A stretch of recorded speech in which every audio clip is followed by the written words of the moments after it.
My big suggestion to students, particularly through high school, is You can do anything. Choose it for you, not for it is worth it. Just focus on the next Doesn't step. matter what you're doing. Don't be afraid. As long as you're doing That something. is such good advice. I don't think I could see myself doing It's a anything else. challenging life. Student nights, Wednesday to Oh, Saturday. I worked on that house. I racked up every single dollar of debt that I I possibly think there's could. a lot of pressure on high school. Yeah, kids I just these days, love right? working outside. And if money is something that you care a lot In about, hindsight, that I've was, also been a very indecisive But you person. keep looking for roads that have been less It travelled. was just that moment that I knew what I wanted to do. So nothing else is going to change that. Welcome to the guest speaker. Thanks, Holly, for joining us. You're one of those people who I'm getting the sense with a lot of arts kids. We've just had Felix Holton, the drummer, on. We had Gemma Lee, who went, she designs wetsuits, and she was on last week. And she did the same, both of them actually did the same course you did. Well, not same course, but they were at Massey and Wellington. So I'm starting to get the sense of this incredible atmosphere this place has in terms of kids like you turning up with these creative minds and they love it. So I'd be interested to see whether you're the same. I'm also getting a sense from a lot of art kids, they feel quite protective of people like themselves, that they understand as a kid when you grow up that it's not easy. It's not easy sometimes convincing mum and dad to stay involved in sewing, music, drama, that it may get a sense of not being as important. And I thank you for coming into my class a few years back and really sort of sharing your journey with it. And I'm interested in that again today. So look, just some background for people who are listening. You went to Massey in Wellington, which is the College of Creative Arts, which includes design, music, screen arts, and fine arts. You got a scholarship to go there. Your first year was in the Cube, which was a self-catered hall. Again, interested for kids who maybe hear this and go, well, look, I'm going to go to this place, and your experiences there. You completed a visual communications graphic design degree. You also worked for Massey as an ambassador. So there was this underlying thing you felt the need to, one, get employment, and two, share your love. And you're now a junior art director, and we were just chatting off air about that. And so we'll get you to share where your study has led you. Interestingly, though, at school, you were extended in mathematics and science, which to me, if I'm studying the brain, is almost like the opposite of being creative. So you definitely have both sides of your brain engaged. You have that science and maths and the rigor and the order of it, but you have this other creative side. So you're extended, in other words, a year ahead. You were very clever. You continued with chemistry and biology. Again, quite different, but you got a diligence in material technologies, distinction in art and digital media. You were first in photography. You got the Cum Laude Prize, which is the highest academic award at your school. Excellence endorsements every year. You also mentored at the middle school. So you went as a senior student back into your community and looked after little kids. You were a house captain. You were a premier netball player, toured Australia. You were... I forgot about half the stuff. That's amazing. I just wrote your CV for you. That's great. So look, welcome to the guest speaker, and love to share this journey with kids, because like I say, I know you're protective of your own entity and being creative and your journey. Can you share again back to school and how you managed being the type of kid you were, the experience you had in education before we move out of school? Yeah, totally. Well, I loved school. I guess, as it kind of sounds, I kind of thrived in a school environment. I guess because I'm quite driven, and I want to do the best I can with what I have in front of me. I am kind of intrigued, like you said, about the math and science thing. The only thing I can relate that to is I was always a baker before I was a cook because baking has a recipe and it's like a science and it has like equations and it just like you follow the steps and you get it done. Whereas cooking, which I guess you could kind of relate to English and social sciences, is a little bit more like open to interpretation and you can kind of attack it from any way and you can, yeah, I don't know, like make it your own and do your own thing. And that always was very daunting to me. I guess in science and math, there is a right and a wrong and you just have to learn what that is. And I guess that feels more straightforward to me than kind of being so speculative about it. But yeah, I don't know. I guess with creativity, it's the complete opposite. So maybe I was just in a little bubble of a step to-do list and I needed to kind of push out a bit potentially. I don't know. Did you at school realize you were a bit different with both those, that you were in photography or art and running off to an extension maths class? Like, yeah, I definitely did because every single year I had a clash because I was doing like advanced math and then doing photography and fabric and art and stuff. And so they never, I think that must be in their course planning minds would be the least likely combination. So yeah, I had a clash every year. I had to give some stuff up. I actually, funny you say that, after I did math advanced in year 10, I dropped math after that. Entirely. fill up with your art, I presume. Yeah, because it clashed with art, I think, yeah, or fabric. And I was like, well, I'm not gonna do math over art. That's So had you in the year 10, just the level set, had you done level 1, NCA level 1 then? So when you finished Yeah. year 10, that first level NCEA was already done. yes. Right. Okay. I know that's a Cambridge thing, but to point out, it wasn't like you didn't do one. You did that first level and then you were like, Yeah. And then, which was also kind of funny because I only just scraped my way into that class. I actually wasn't originally in the NCEA math class. And then I think I figured out later on it was Megan Blackwood. She dropped out of it. She was like, nah, I don't want to do that. And I almost was like, I don't want to do that either. And then Mum was like, well, you've been offered it, so you should do it. And I was like, okay. So I was actually I'm not going to say like dumbest, but I was like the least qualified person in that class. And I knew it. So that was an interesting experience. That was really hard. Probably also why I dropped out afterwards. I was like, no thanks. That was brutal. I don't want to do that anymore. So Yeah. it sounds like you were already as a student getting your bucket filled by the creative subjects. Would that be right? You were starting to get a sense before we talk about you moving for your study. That was where your joy came from. Was that right? Yeah, totally. And even I always kind of laughed in my year 13, I didn't do any science, math, English. I literally did not do anything of the sort. I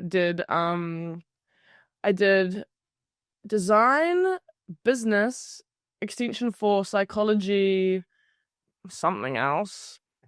Definitely, I didn't do photography in year 13 and I didn't do art. Oh, dance. Even PE I didn't want to do. I was like, I'm going to do dance instead. So I guess I just kind of found my creative way in every kind of area and yeah, just dropped all the rest. How did you sit there, Holly, when you were year 13, deciding where you were going to go? Where did you seek information in those days, to go, these are my options? What were your options? What did you apply for? And then your movement to Massey and Wellington, how did that go? I do kind of, and I always talk about this, and I feel like it just kind of was this guiding light that came over me in year 11. I think I'd made this decision. I was sitting in the car with my mum, and she was like, "What do you want to do when you leave school?" And I was like, "Oh, I don't know." And she was like, "Oh, what's your favorite subject?" And I said, "Art." And I wasn't even doing like digital, can't remember what it was called in school, but like the digital media design. I hadn't done that subject yet. I'd only been doing art. And she was like, "Oh, you can do graphic design, and that's a great job." And I was like, "Oh, cool, that sounds awesome." So I switched from art to design in school, went to a careers expo, went up to the Vic lady, I don't know, because I was like, I really want to go to Wellington. Everyone says that's the creative capital and that would be so awesome. So I went up to the Vic lady, and it was the St. Peter's careers advisor that was there because the Vic lady had gone on like a break or something. And I was like, "Hi, I really want to do design." And she was like, "Oh no, there's no design at Vic. I don't want to go to Palmerston North." And she was like, "Oh no, it's in Wellington. Like, go talk to them." So I went and talked to them, kind of got my prospectus, found out that if you get merit or excellence endorsed for year 12 and for an art subject, then you get automatic entry into the course. And I was like, boom, that's me.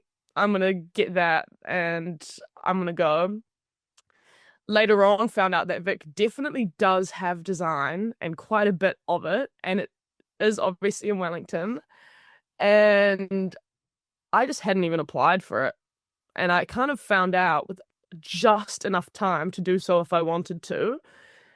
And I decided, oh, well, I feel like the universe has guided me to Massey, so maybe it's for the best. It is interesting you say that, because Gemma Lee, who we interviewed, the wetsuit designer, she's older than you, and it was only she even had that. I went to Massey, but I now think Vic has it. There does seem to be an advertising issue that kids can look at both. And so it's something, I might try and find someone who did the Vic course just to see the comparison, but there is a Vic course, but the three we've had have all done the Massey one. So how did you that was a pretty clear path. How did you decide on your halls? What was that experience like, moving out of home, going into there? And how did you fund this new life, going from being in mum and dad's care to your first big step in the world? Yes, halls was an interesting experience. Obviously, going to Massey in Wellington meant that there was like far fewer options for halls. I think there were 2 options for halls, and you didn't so much get to pick. You just kind of got to like rank your preferences, and then they would put you in one. So you kind of just got what you got, and I ended up in a 3-person flat. They're kind of like little apartments. So I was in a 3-person flat, self-catered. They pick who you're in with. I was in the room in the middle, and the 2 on either side of me were like polar opposite students. One was like 21. She'd come from South Africa. She was like so driven. When you do get a bit older and you start uni, that's kind of the case. You're like way more ready to hit the ground running. She wanted to get it done. And then on the other side was this boy from Auckland who moved into the halls before even being accepted into Massey. It wasn't accepted. He had to do a bunch of bridging courses, didn't show up, made a mess, pissed her off so much. And I was just in the middle trying to hold the peace. But So you're rooming with a male and a female. yeah. Would that have been normal? Because I'm thinking, even though you're now an adult, well, I mean, you could have been 17, but you might have been 18. It's quite a big move to suddenly being thrust into an environment. Yeah, totally. But you could pick if you wanted to be in a same-sex room. Sounds like Holly AUT. That's where I did my first year, and it was similar vibes where it was self-catered. I think there was 5 of us, and if you wanted, you could like say, I have a friend who's also going to be there. Yes. But James Page was a St. Peter's kid, and I at least knew him. We weren't like best buds at that point, but you got to go in with someone, but you could choose. I actually remember being surprised, and I'll say this for the education, but like on the list, you could say pretty specifically what you didn't want. Like if you didn't want a boys in there, or if you didn't want like certain ages or drinking, like it was super niche to the point that I was like, is this like meant to be a matchmaking experience? I'm unsure. Yeah. But for you, were you able to say like, oh, hey, I have Blair London, I don't know, someone you know who was also going to be in there? Was that an option, or was it completely surprise who you're going to live with? Actually, now that you say that, Grace, I remember we had that as well. That like really weird list of like, how would you rate your noise tolerance and how would you rate your totally. I just guess I didn't really answer that entirely. I really did not know anyone going down. I had one girl who also went to St. Peter's who was in my lacrosse team for a season. And I actually didn't know she was going until I got there. So, but actually it was kind of funny when I did get there. There were some kids who had gone to Cambridge Middle School with me, like a boy who had been in my class in year 7. So that was really nice. But yeah, leading up to it, I had no idea, and I just sort of thought, oh wow, just I guess since I had felt like the universe had guided me so much so far, I was like, oh well, it'll be fine. I'll just let And you pick. was it fine, Holly? Did it all work out? It was fine. I think the girl actually left early. We had a bit of that. We had a bit of Yeah. rotation. Yeah. And he didn't carry on, so he was kind of MIA as well. So I kind of was just ended up alone for a bit of it. And you make friends with other flats around the place. So I just was never in my room. I just was lucky that I had some good mates who had a nice, stable living situation, and I just hang out with them. So Did you find moving away from home hard, Holly, or was it just something that you were well prepared for? I didn't feel prepared as such. I kind of it just kind of arrived, and mum and dad said goodbye, and I was like, oh wow, I really feel like I'm on this cool school camp, and like I'll just hang out here for a bit and then I'll go home and it'll be nice. And I guess in a sense it is kind of like that, because we had like 6-week blocks and then holidays in between, so I was home every month and a half. So yeah, I definitely, it wasn't completely cut ties, but yeah, I think I was in denial for a whole year at least, I would say, of and COVID was happening too. So I actually went home for a while too during that year. So yeah, it just felt like a little bit of a weird transition period, and I definitely was not aware of what my life was going to be like after that. I still kind of just thought I was on a fun school camp. So yeah, that's It's sort of probably that transition from school to move, if you do get a job or study away from home. It's just an adaptation period of your life where I think you've worded it exactly as probably most people remember it. Can I ask you how you funded study for 3 years? I mentioned earlier a scholarship, but had you pre-worked? I'm interested for kids to get some advice around managing money and finances and paying for a tertiary education. totally. Yeah, I had worked a lot, or not a lot, in a short period of time, but I'd worked since year 10 in hospo, so I'd been kind of slowly gathering it up. Mum and dad actually paid for my fees every year that I was in uni, so that was much appreciated. And then I just had my loan, really. That kind of sailed me through. Wellington's not a cheap city, but top tips from Holly G, it's actually getting cheaper now. The rent is going down. It's on a steep decrease. Our landlord emailed us and was like, hey, are you guys going to re-sign your lease? We're actually going to decrease it by $40 as well, because they're decreasing so rapidly that landlords, like tenants, have all the power right now. So Is that because, just curious, are people not all going to Wellington? Like, why is that happening? yeah. I know. Yeah.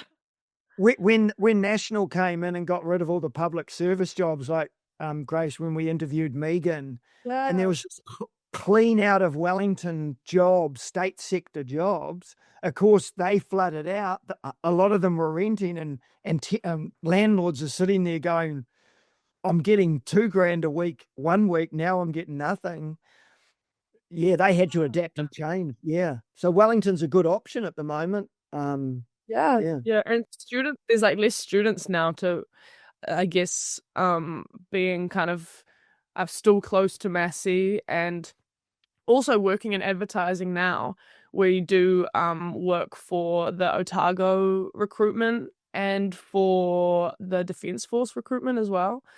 And it's really hard at the moment to get students. Really, the unis are struggling like across the board. So Right. yeah, unfortunately. Can we talk, Holly, before we probably get to that? What was because I know when you came to class, and I think you were doing fabrics stuff, and there were things you had suddenly started to embark on in this course in creative design at Massey. What was your first year like, and can you take us through, if a kid was going to apply shortly to go and do your course, what can they expect from it? Yeah, it was actually awesome. And for the record, do not go to Vic Design. That's all I'm going to say. It's not even like a maybe. There's probably a reason why you haven't spoken to people. And I did flat with 2 girls who were studying Vic Design, and I actually think every person that I've talked to who has been a bit jealous of the Massey kids. The only thing that makes Vic Design better than Massey is if you want to do a joint degree. If you want to do a joint thing, Vic is far better for that. Okay. But if you just want to go full on dive into the world of design, Massey is it's far more explorative. It's far more hands-on, and yeah.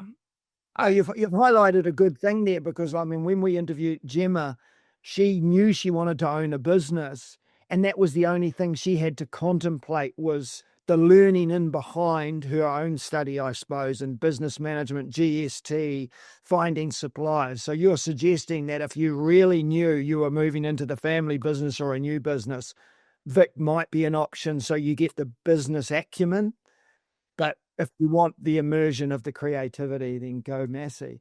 So yeah, what were you doing then? What was so cool about it? Oh my gosh. Well, I guess if you can picture like the Massey campus in Wellington is like this accumulation of these eclectic buildings. There's this, like, the one I was in is this beautiful new, very modern architectural building. I think it's like the second most earthquake safe in the country. It's beautiful. But then if you walk around Wellington High School, because that's in the middle of it, you get to like the old museum building, which is like beautiful, and like glass stairways, and like it's just like this. You just would never know that it's all the same campus, because over time it's just grown and accumulated these really awesome historic buildings. So the campus itself is beautiful. And then you're just surrounded by creative people. It's literally just a little creative bubble that you're in. Because like you said, Blair, there's, like the designers, the musicians, the screen art students, fine art students. And then Wellington High School's in the middle of it, which is the most creative school in the city. It's like those kids are awesome. And you do just feel like you are in this like little creative bubble, and the fashion, everyone's so like the style is like crazy, and you just feel like everywhere you walk there's like inspiration because it feels. There was one day I was walking around and I was like, I literally feel like I'm in like a fashion show right now. People are like strutting around in the most awesome outfits, and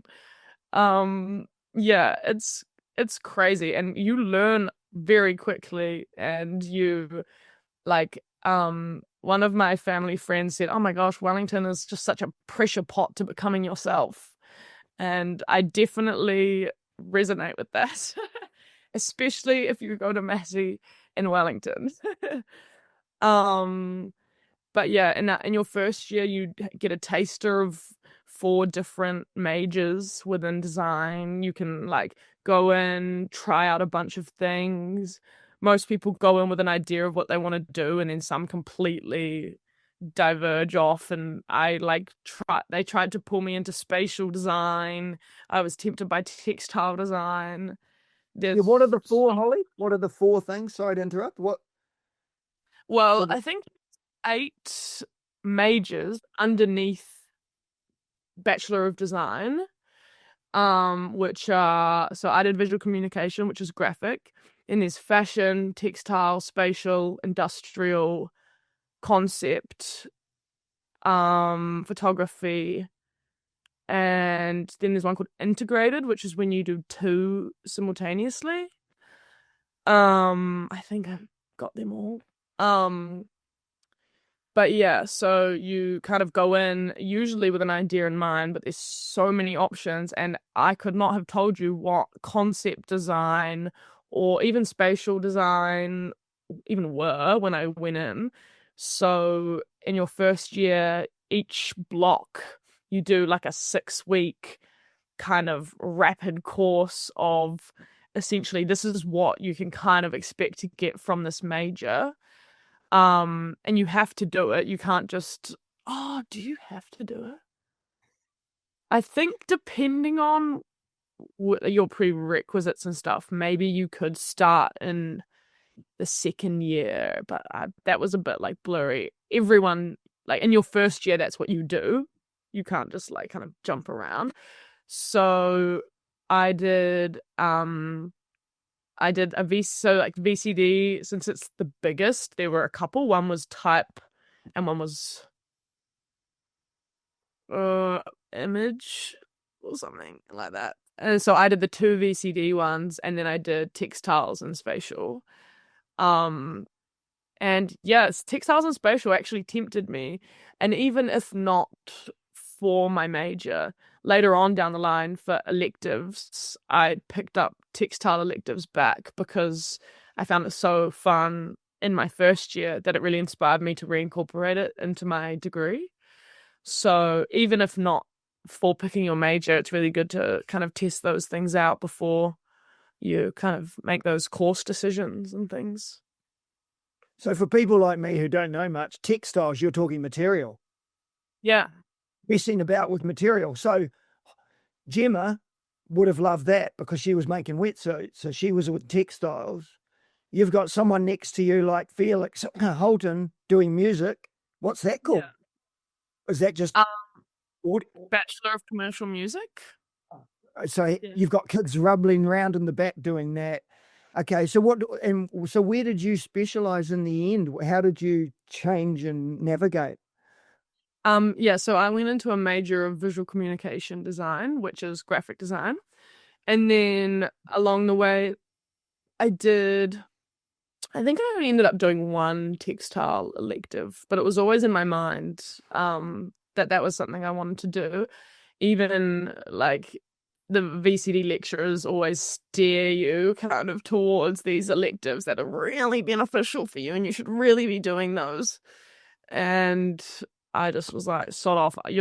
If you want to like produce a bunch of clones, then that's fine for you. But I want to go over here and do something a bit different. And then in your 4th year, you do a major project where if you do honours, you do the first semester is a big research project, like mini thesis-y thing.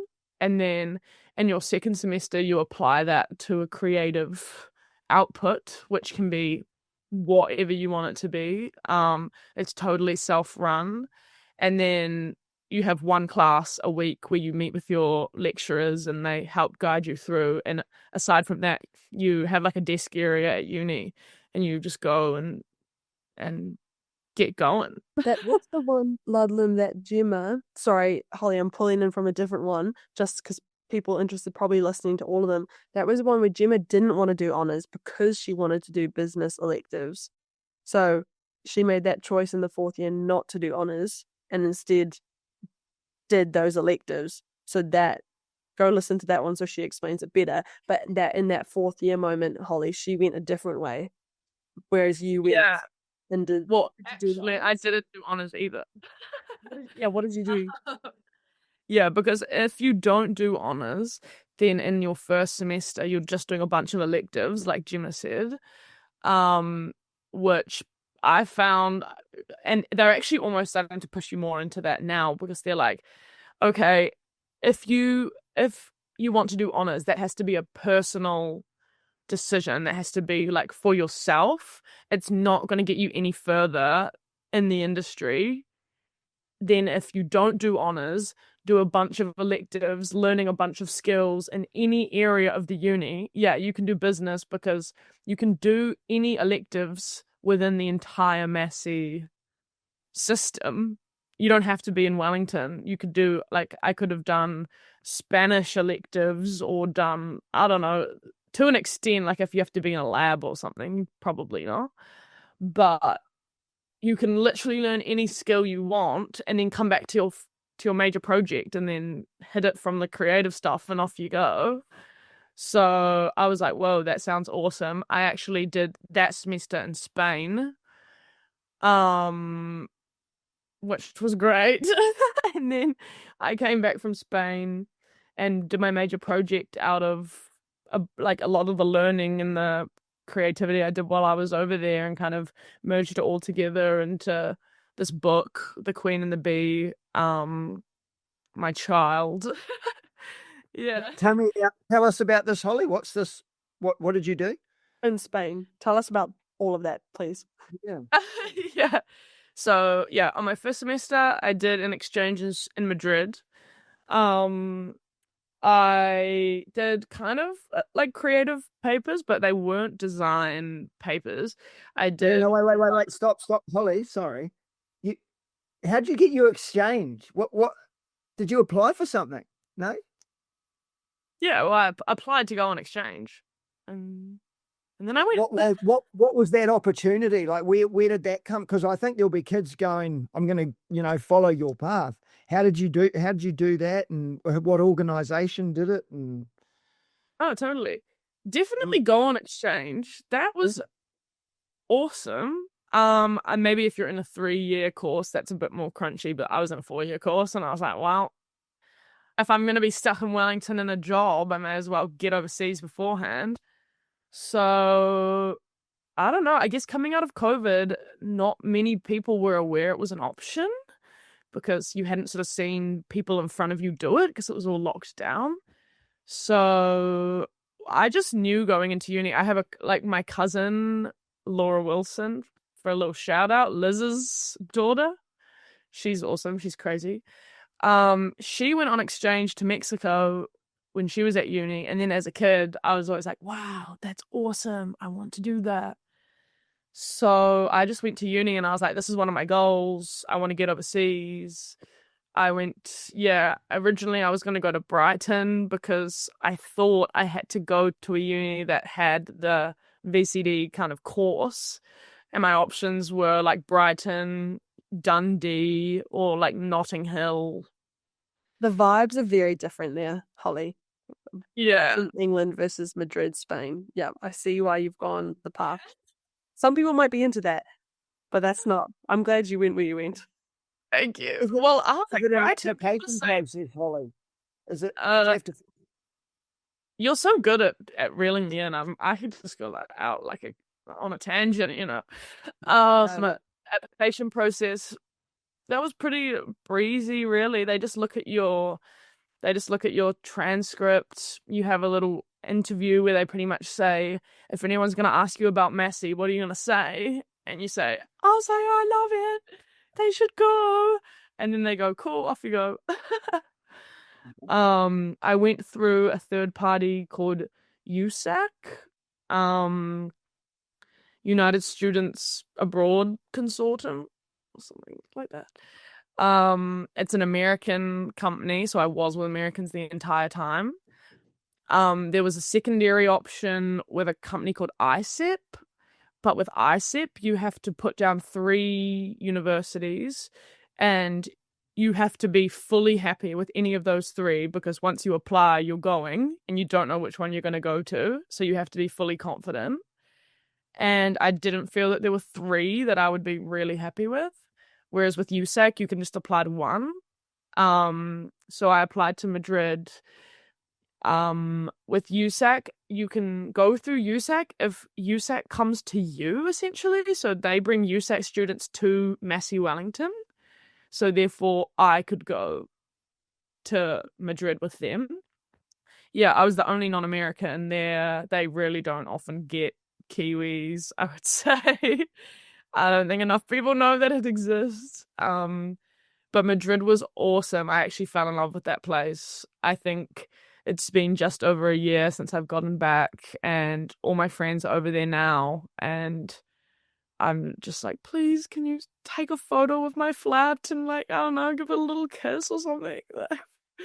Yeah, it's hard, but yeah, I lived there for 4 months in a flat with some American girls, commuted to a local uni. I went to a public uni.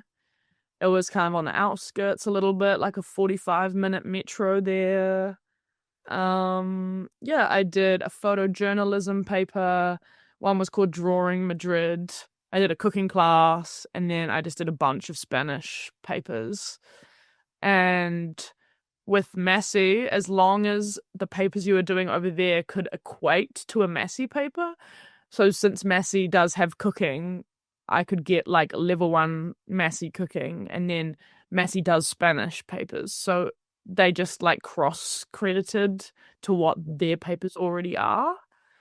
Only downside, which I don't really see as a huge downside, but was any credits you get out of the country just go through as like a pass, like your GPA can't change out of the country. Which is, I think that's consistent with international, because when I went to the States, it was the same, which kind of worked for me. It was like a pass is a part, it comes in as neutral. So as you say, good or bad, because some people might go on exchange to experience the culture and just C's get degrees mentality, whereas others might be like, oh, this is going to help lift my GPA. It just transfers as pass or fail. Yeah, totally. Which did kind of suck for me because I am super driven regardless, and I did get complete A's over there and then came back and none of it was it was just like all like nothing. But yeah, no, it was great. I absolutely loved it, and it seriously informed my major project, which then just made it so easy for me to come back and get into that.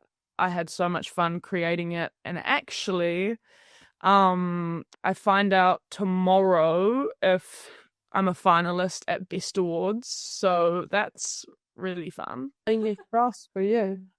Yeah, thanks. It's a bit tricky because one of my work colleagues went up to judge it and knows exactly what my fate is, essentially. So What was it you produced, Holly? Talk us through that.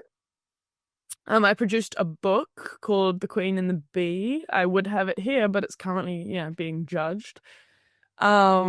It's like a 100-ish page book that's exploring my exchange and my kind of parallel experience with the Spanish artist Ukulele. She passed away a couple years ago, but she studied in Madrid and she studied photography, and she became this kind of icon of the era that they call La Movida Madrileña, which was when Spain came out of its dictatorship and Madrid had this cultural boom where it was literally sex, drugs, and rock and roll. Seriously, it was crazy. And she was just out of uni at that time, so she's one of the only sort of artists who really captured what it was like inside. She did these crazy portraits of like her friends with things on their heads. Like one has like syringes, one has like an octopus, one has like lizards and like a toaster and like crazy things on their heads. And then she would develop them black and white, hand color the color back into the image, and then scan them in.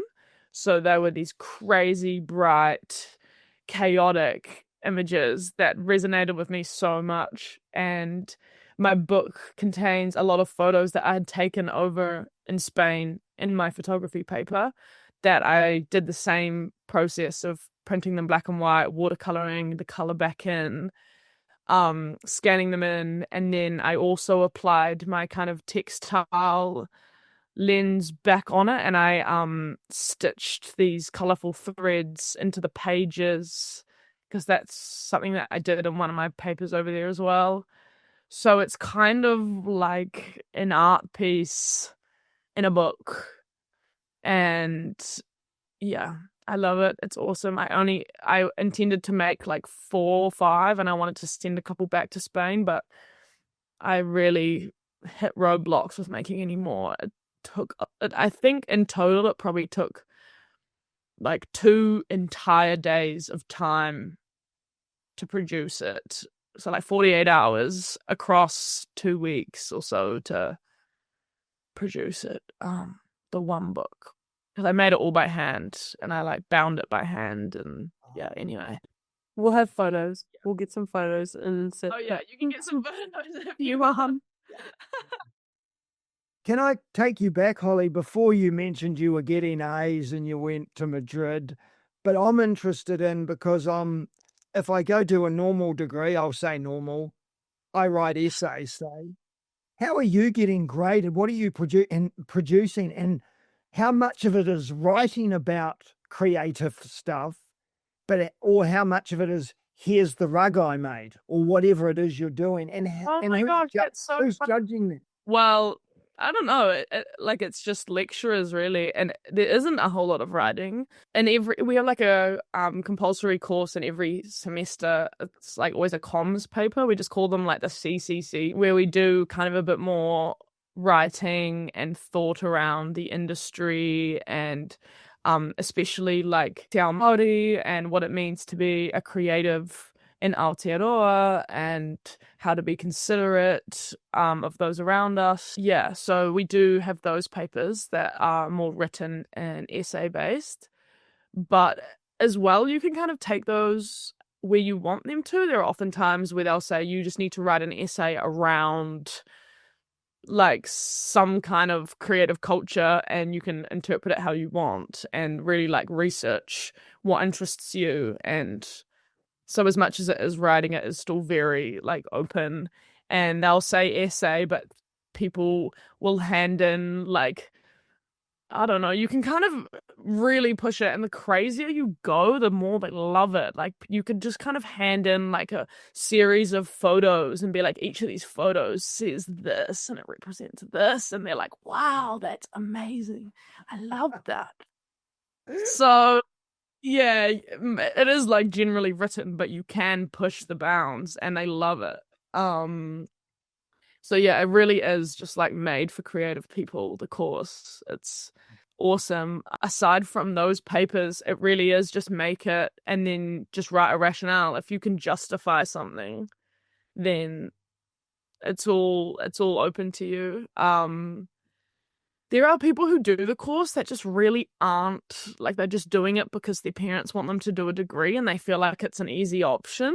And those people, you're like never going to do well, because it's all, I don't know, I'm not going to talk down on that approach, but you can definitely tell the people who are passionate and really love it. And not everyone's going to get a good grade, obviously, but if you're passionate and you really kind of can justify why you've done things and take on feedback, then yeah, you're probably going to do quite well.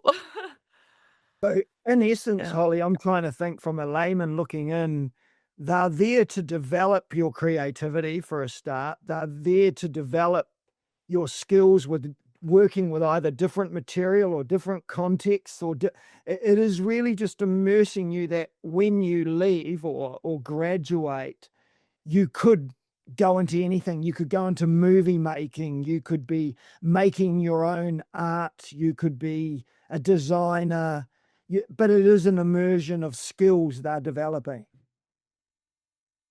Totally. And you can really mix and match. Like I could do singing electives and go into the music department, or I remember the student that I spoke to when I came in with you, Blair was talking to me about wanting to do animation, but also character creation.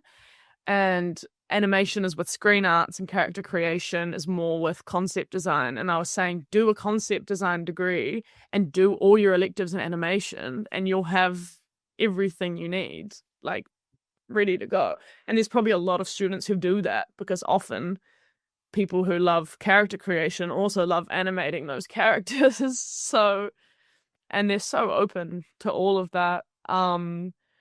You come out with the most awesome connections. I now have friends who are touring the world with music. One of my mates, her name's Tessa, but DJ Missy, she's like blowing up.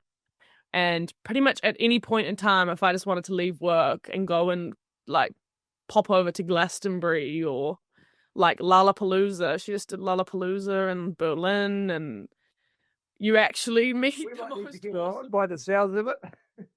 Oh my gosh, good luck pinning her down, not gonna lie. She's awesome.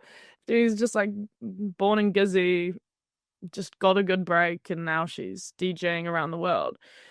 But yeah, you meet crazy, awesome, creative people. I'm alongside my work, I'm still doing freelance bits and bobs for friends who are running like gig promotions businesses, and I still have my musician friends that are here, and I was designing title cards for a music video. And you just like, if nothing else, you just gain so many connections with creative people, and creatives need creatives, and if they'll reach out to you, and there's a world of creativity to be explored, really. So it's never ending. I'm always kind of working on fun projects with my friends alongside my work. So yeah. Yeah, and it's we great. talk. So yeah, look, I am seeing that double benefit. You're a creative kid. You go do a creative degree, which, as you know, when you turned up initially, I didn't even realize there were these things. So they broaden you, but you are creating contacts because the industries you're probably likely to be in, you need friends and family and others. Where have you ended up in terms of a career, and where do you see yourself in the future before we wrap up, so we can see sort of a pathway out? Yeah. So, well, again, I kind of just got it's probably not the most helpful, but again, it was sort of a bit of a universe guiding moment. I left uni, was sort of like, oh gosh, like what now? I've had my whole life planned up until this point, and now what? This is the scary bit. I was just working my hospo job in Wellington and intended to stay, and then I got an email from a creative director saying, hey, saw your work, come have a chat, we've got a role. And then I started working there this year in creative advertising. So I'm a junior art director, which I still don't really know what it is to this day, but essentially I'm directing the art, I suppose. I'm like kind of establishing the look and feel of the ad or the campaign, and then directing external people, retouchers and studio people, and even designers, sound engineers, voice actors, like everyone that it takes to get the ad off the ground.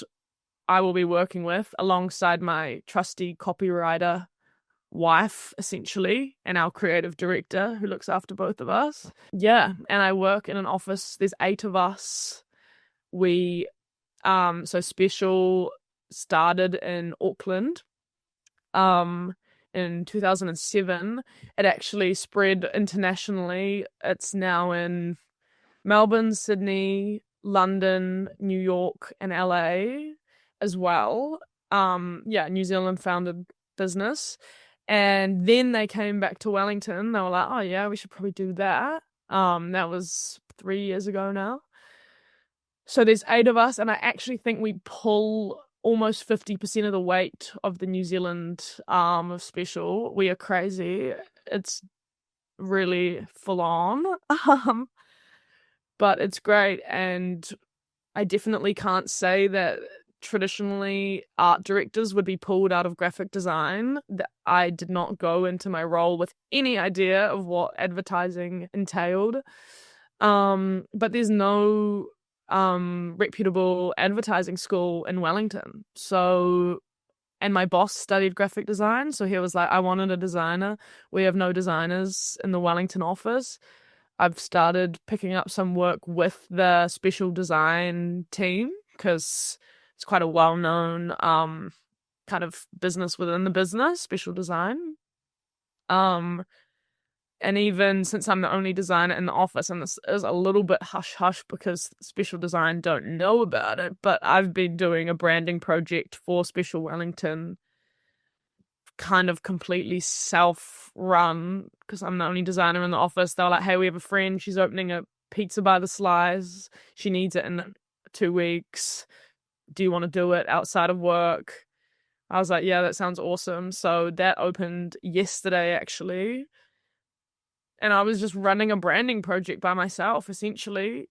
Yeah, so there are definitely pros to being in the advertising world in Wellington is very small.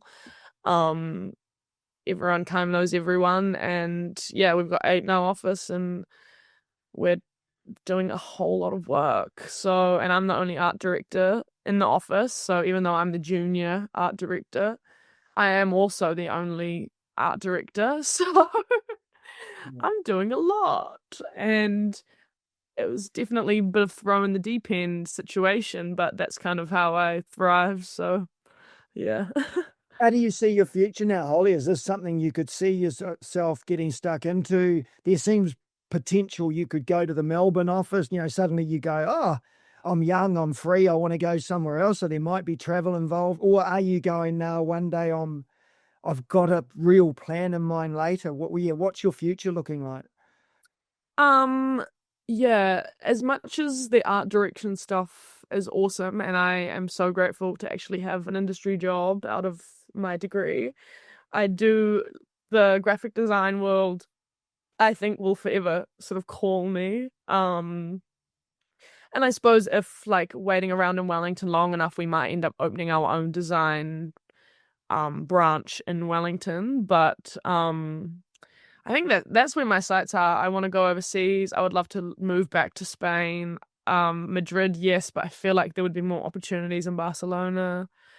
And I just want to be in design. So really right now I'm just building my portfolio.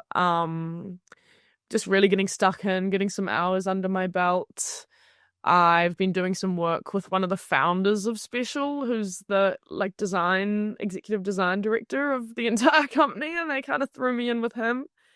And he's awesome, and I've been learning so much from him. So yeah, I've really just been trying to soak up as much as I can, and yeah, would love to get back overseas and keep designing, really. That's the goal.